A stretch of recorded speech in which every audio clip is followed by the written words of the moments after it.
Շենքերի բարձր հարկերի բնակիչների տարհանում, վտանգավոր գոտիներից տարհանում գետանցման միջոցով, քարաթափման և քիմիական աղետների ժամանակ փրկարարական գործողություններ Լոռու մարզում անցկացվել է ջրհեղեղի ռիսկերի բացահայտման և պատրաստվածության միջոցառումների կազմակերպում խորագրով աշխատաժողով ուսումնավարժանք, պետական, համայնքային և մասնագիտական կառույցների ներկայացուցիչների գործակցությամբ, այն երկու փուլով էր՝ տեսական և գործնական։ Ալավերդիում գործարկվել էր պայմանական արտակարգ իրավիճակի և արագ արձագանքման սցենար։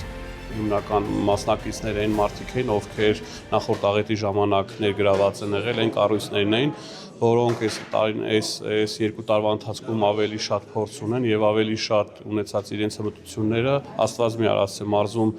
տեղի ունեցող աղետի ժամանակ էլ ավելի լավ պատրաստ եւ ավելի արագ արձագանքեն։ Հիմնականում մարզպետանը այն համակարգող կառույցն է լինում այս դեպքում, որ բոլոր կառույցները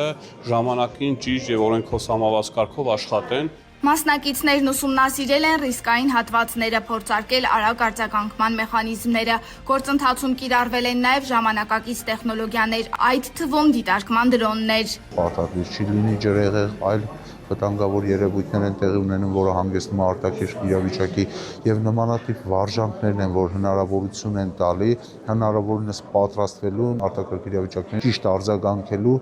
եւ բացասական ռիսկերը մինիմումին հասցնելու համար։ Տեսականը խաղարկում ենք այստեղ տեղում